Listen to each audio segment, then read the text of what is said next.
హైదరాబాద్లో చెరువులు ఒక్కొక్కటిగా మాయమవుతున్నాయా లేక అధికారుల కళ్ళ ముందే కాగితాల మీద చెరిపేస్తున్నారా? ఒకప్పుడు నీటితో కళకళలాడిన చెరువుల దగ్గర ఇప్పుడు భారీ అపార్ట్మెంట్లు, హై రైజ్డ్ టవర్లు కనిపిస్తున్నాయి.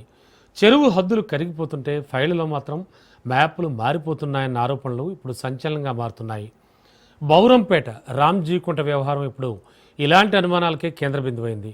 15 ఎకరాల చెరువు అధికారిక రికార్డులో 11 ఎకరాలకు ఎలా కుంచుకుపోయింది? మ్యాపులు ఎవరు మార్చారు? పాత రికార్డులు ఎవరు మాయించేశారు?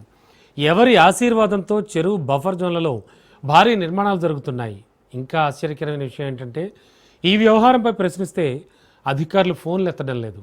రెవెన్యూ శాఖ మాకేం సంబంధం లేదంటోంది. ఇరిగేషన్ శాఖ విచారణ జరుగుతోందంటూ కాలయాపన చేస్తోంది.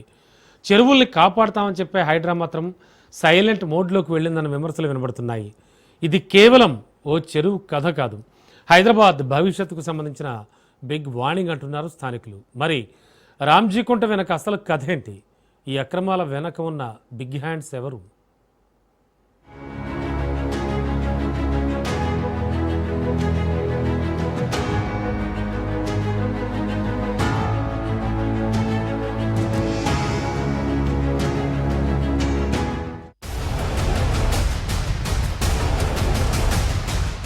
బౌరంపేట రామ్జీకుంట ఒకప్పుడు 15 ఎకరాల విస్తీర్ణంలో ఉన్న చెరువు. కానీ ఇప్పుడు అధికారిక రికార్డుల్లో అది 11 ఎకరాలకు సెట్ చేశారన్న ఆరోపణలు తీవ్ర చర్చకు దారితీస్తున్నాయి. చెరువు హద్దులు ఎవరు మార్చారు? పాత మ్యాప్లు ఎలా మాయమయ్యాయి? ఎవరి ఒత్తిడితో ఈ మార్పులు జరిగాయి? ఇవే ఇప్పుడు స్థానికులు అడుగుతున్న ప్రశ్నలు.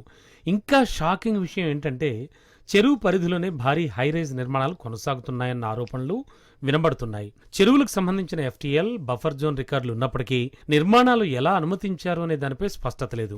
ఈ అంశంపై రాజ్ న్యూస్ అధికారుల స్పందన కోరితే రెవెన్యూ శాఖ మాకు సంబంధం లేదు అంటోంది. ఇరిగేషన్ అధికారులు మేం కొత్తగా వచ్చాం అంటూ బాధ్యత నుంచి తప్పించుకునే ప్రయత్నం చేస్తున్నారు.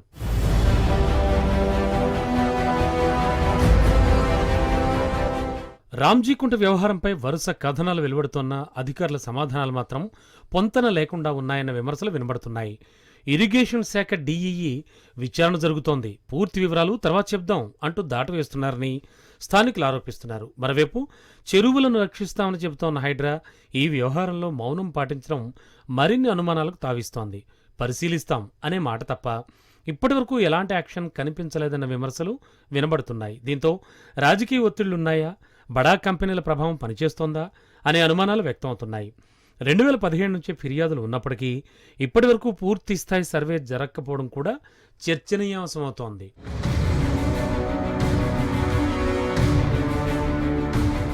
ఒకవైపు చెరువులను కాపాడుతామని ప్రభుత్వ ప్రకటనలు, మరోవైపు అవే చెరువుల్ని కాగితాల మీద కరిగిస్తూ కాంక్రీట్ అడవులు పెరుగుతున్నాయన్న ఆరోపణలు.